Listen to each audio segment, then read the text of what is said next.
ជំពូកទី1ព្រះពោធិសត្វចាប់បដិសន្ធិប្រមាណ80ឆ្នាំមុនពុទ្ធសករាជឬ623ឆ្នាំមុនគ្រិស្តសករាជមានព្រះពុទ្ធមួយព្រះអង្គបានប្រសូតឡើងនៅក្នុងលោកកាលនៅក្រហមមានព្រះនាមថាសិទ្ធត្ថគោតម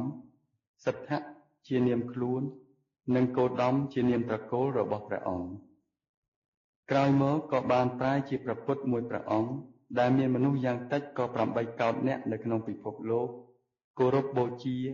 និងចាត់ទុកព្រះអង្គថាជាព្រះមហាសាស្ត្រាចារ្យដ៏កំពូលព្រះអង្គបានកើតនៅក្នុងត្រកូលស្ដេចដែលមានព្រះវរបិតាព្រះនាមសុទ្ធោទនៈនិងព្រះមាតាព្រះនាមសិរិមហាមាយាឬមហាមាយាទេវីនៅក្នុងសាក្យត្រកូលនាទីក្រុងកបិលពស្តុដែលសពថ្ងៃនេះស្ថិតនៅក្នុងតំបន់មួយជាប់ប្រទេសនេប៉ាល់ភូមិភាគខាងជើងនៃប្រទេសឥណ្ឌានៅថ្ងៃប្រហ័ស15កើតពេញបូរមីខែអាសាឍឆ្នាំរកាមុនពុទ្ធសករាជ80ឆ្នាំនិង10ខែជាថ្ងៃដែលព្រះអង្គមកចាប់បដិសន្ធិក្នុងផ្ទៃព្រះមេដារយៈ7ថ្ងៃមុនថ្ងៃពេញបូរមីនេះមានមហាជនជាច្រើននៅក្នុងទីក្រុងកបិលពស្តុនាំគ្នាលេងមហោស្រពយ៉ាងសប្បាយរីករាយព្រះនាងសិរិមហាមាយាទ្រង់ព្រះកាយដោយគ្រឿងក្រអូបនិងលាបសុគន្ធវិលេបណៈហើយក៏សាលអស់កាលទាំង7ថ្ងៃនៅថ្ងៃពេញបូរមីវេលាព្រឹកព្រះនាងទេវីបានធ្វើបរិច្ចាគទានជាទ្រព្យអស់ចំនួន4សែនកហបណៈដល់ប្រជាពលរដ្ឋលុះដល់ពេលរាត្រីព្រះនាងសមាទានឧបោសថសីលរួចហើយក៏ឡើងទៅផ្ទុំនៅលើសិរីស័យណានៅក្នុងព្រះទែនបន្ទំអស់រយៈ20ឆ្នាំកន្លងមកហើយដែលព្រះមហាក្សត្រនិងព្រះអគ្គមហេសីពុំដែលមានរាជបុត្រមួយសោះទើបតែក្នុងទិវានេះព្រះនាងបានសុបិននិមិត្តឃើញថាមានចតុមមហារាជ4អង្គមកលើកប្រកងព្រះនាងទាំងសិរីស័យណានាំទៅកាន់ព្រៃហេមពាន្តរួចក៏តម្កល់ទុកនៅលើផ្ទាំងមនោសីលាដ៏ធំក្រោមដើមរាំងភ្នំធំមួយពេលនោះទេពធីតាទាំងឡាយរបស់ចតុមហារាជទាំង4ក៏បានអញ្ជើញព្រះនាងទេវីទៅស្រង់ទឹកនៅក្នុងស្រះអនោតៈដើម្បីជំរះព្រះកាយថ្វាយព្រះនាងនិងបានលាបនៅគ្រឿងសុគន្ធវិលេបណៈទៀតផងនៅជិតស្រះនោះមានភ្នំមួយដែលមានប្រាសាទមាសសង់នៅលើកំពូលទេពធីតាទាំងឡាយបានយាងព្រះនាងទៅផ្ទុំនៅក្នុងប្រាសាទមាសនោះដោយយកព្រះសិរៈទៅទិសខាងកើតមានភ្នំមាសមួយទៀតនៅជិតនោះដែរដែលមានដំរីសស្រស់ឆើតឆាយមួយមានភ្លុក6សម្បុរសក្បុសដូចជាភ្នំព្រើមានប្រម៉ោយកាន់ជាប់នៅផ្កាឈូកក្រហមហោះចុះមកអំពីភ្នំមាសនោះ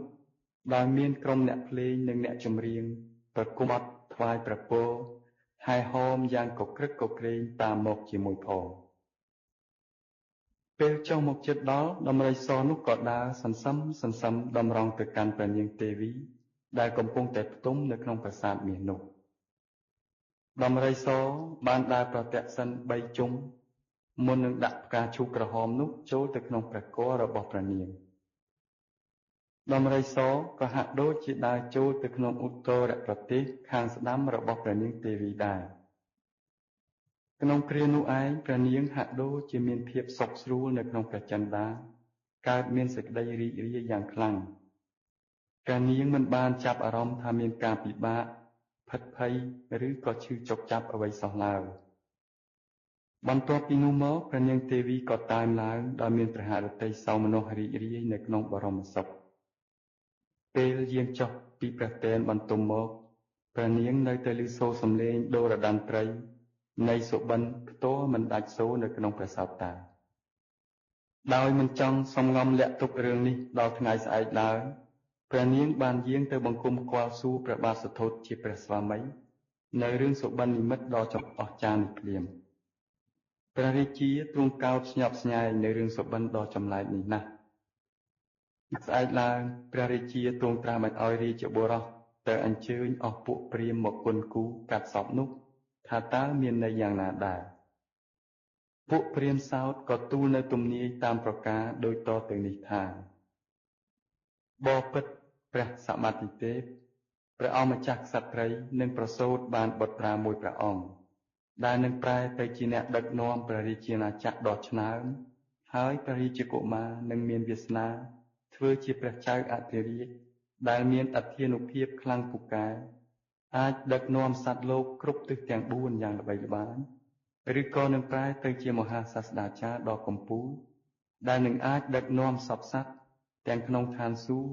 ទាំងក្នុងឋានមនុស្សឲ្យគោរពប្រតិបត្តិតាមព្រហ្មចរិយធម៌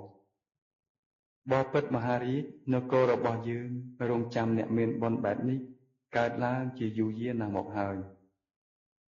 ព្រះបាទសទ្ធោទនៈទ្រង់ញញឹមតបទៅព្រាហ្មណ៍វិញដើម្បីបង្ហាញនូវការយល់ព្រមបន្ទាប់អំពីបានប្រឹក្សាបដូរព្រះយោបល់និងព្រះអគ្គមហេសីរួចមកព្រះរាជាក៏ទ្រង់បញ្ជាឲ្យគេរើយករបស់ទ្រព្យចេញអំពីឃ្លាំងយកទៅចែកជាទានដល់ប្រជាពលរដ្ឋដែលក្រខ្សត់អត់ឃ្លានទូទាំងប្រទេស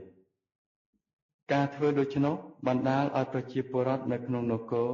ដឹងថាព្រះមហាក្សត្រនិងព្រះអគ្គមហេសីនឹងប្រសូតបានបុត្រមួយអង្គនៅក្នុងពេលអនាគតដ៏ខ្លីខាងមុខនេះព្រះនាងសិរិមហាមាយាជាស្ត្រីប្រកបដោយគុណធម៌ដ៏ធំធេងព្រះនាងមានព្រះតីស្រឡាញ់រាប់អានដល់មនុស្សសត្វទាំងអស់ដោយមិនប្រកាន់ឡើយចប់ចំពុកទី1